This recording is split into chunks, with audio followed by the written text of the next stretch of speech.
கேளுங்க.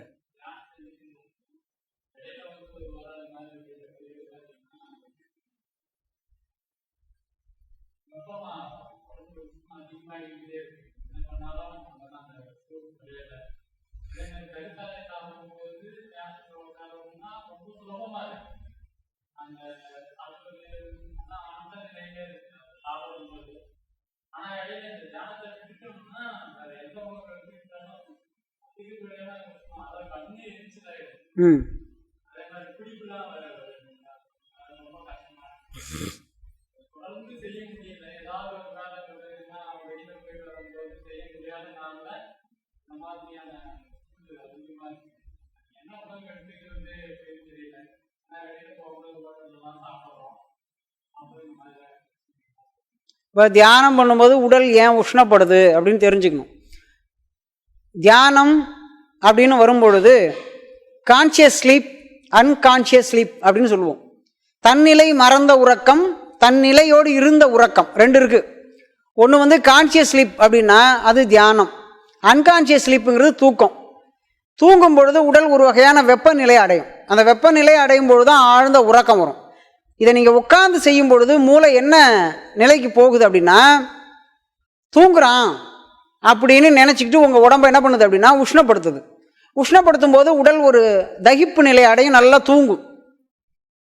இதை தான் மூளை செய்யுது. ஆனால் நீங்கள் ரெகுலர் ப்ராக்டிஸ், டெய்லி ப்ராக்டிஸ் பண்ண பண்ண உடல் இவர் தூங்கலை, விழிப்பு நிலையிலே இருந்து உடலுக்கு ஓய்வு தருகிறார் அப்படிங்கிறத புரிஞ்சுக்கும்.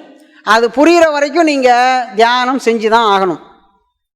ஒன்று. ரெண்டாவது, இந்த உடல் உஷ்ணம் வரும்பொழுது என்னென்னலாம் பண்ணலாம் அப்படின்னா, கடுக்காய், இரவு கடுக்காய் எடுத்துக்கொள்ளலாம், பகலில் கற்றாழை சாப்பிடலாம், தியானம் செய்வதற்கு முன்பாக விளக்கெண்ணெய் வைக்கலாம், உச்சந்தலையில் விளக்கெண்ணெய் வைக்கலாம், இந்த கண்டஸ்தானத்தில் விளக்கெண்ணெய் வைக்கணும்.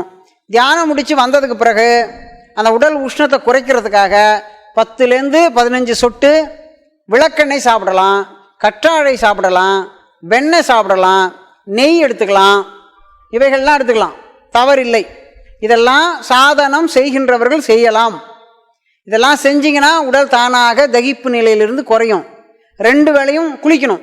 குளிக்கிறதுனா சோப்பு போட்டு குளிக்கணும்னு ஒன்றும் அவசியம்லாம் இல்லை. வெறும் தண்ணியை கூட மேலே ஊற்றிக்கலாம். வெந்நீராக ஊற்றிக்கிட்டால் ரொம்ப நன்மை பயக்கும். அதே போல் தியானம் செய்கிறவர்கள் உச்சி வெயிலில் அலையக்கூடாது, கடும் வெயில் ஆகாது. இதெல்லாம் கவனமாக இருக்கணும். உடல் உறவு அதிகமாக வச்சுக்கக்கூடாது. ஏன் அப்படின்னா இதெல்லாம் என்ன அப்படின்னா தியான கேடு, தியானம் செய்வதற்கு எதிரான விஷயங்கள். பழையது சாப்பிடக்கூடாது, ரொம்ப பழைய சோறு திங்கக்கூடாது, பழைய குழம்பு ஐட்டம் அதிகமாக சாப்பிடக்கூடாது, அதிபோஜனம் நிறைய உணவு எடுத்துக்கக்கூடாது. இதெல்லாம் கவனத்தில் வச்சு தான் நீங்கள் உடலை பராமரிக்கணும். உடல் பராமரித்தாதான் ஒருமை கூடுறதுக்கெல்லாம் ஒத்துழைக்கும். இல்லை அப்படின்னா இடையூறுகள் வரதான் செய்யும். 15 நாளைக்கு ஒரு முறை எண்ணெய் தேய்ச்சி குளிக்கணும். இதெல்லாம் ஆல்ரெடி நான் சொல்லியிருக்கிறேன், இருந்தாலும் சொல்கிறேன். 15 நாளைக்கு ஒரு முறை எண்ணெய் தேய்ச்சி குளிக்கணும். இரவில் படுக்கும்போது கடுக்காய் சாப்பிட்லாம், அதை சுத்தி பண்ணி சாப்பிடணும். அடுத்து பார்த்தீங்க அப்படின்னா விளக்கெண்ணெய் எடுத்துக்கலாம். 6 மாதத்துக்கு ஒரு முறை கட்டாயம் விரேசனம்னு சொல்லுவாங்க, வயிற்றை சுத்தம் பண்ணிக்கணும், வேதி மாத்திரை இதெல்லாம் போட்டு. புளிச்ச தயிர் சாப்பிட்ணும், இரவில் தயிர் சாப்பிடக்கூடாது.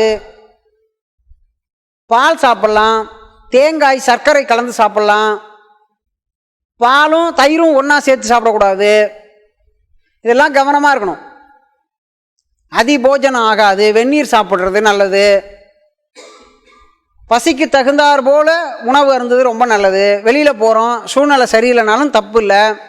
கற்றாழை கொஞ்சம் எடுத்து சுத்தம் பண்ணிவிட்டு மேல் தோல் நீக்கி 7 முறை அலசிட்டு அதில் திரிகடுகு அப்படின்னு சொல்லக்கூடிய சுக்கு, மிளகு, திப்பிலின்னு சொல்லுவாங்க, இது கலந்த தூள் ஒரு சிட்டிகை, அவ்வளோ போதும். அதை தூவி சாப்பிட்லாம். நெய் கலந்து சாப்பிட்லாம். இப்படியா பெரியவர்கள் நிறைய முறைகளை சொல்லியிருக்காங்க. இதெல்லாம் நெட்டில் கூட இருக்குது. இதெல்லாம் நீங்கள் எடுத்து பயன்படுத்தணும். தியான முறைகளுக்கு உடல் உஷ்ணப்படும் பொழுது இந்த மாதிரி விஷயங்கள்லாம் கடைபிடிக்கிறது நல்ல பலன் தரும்.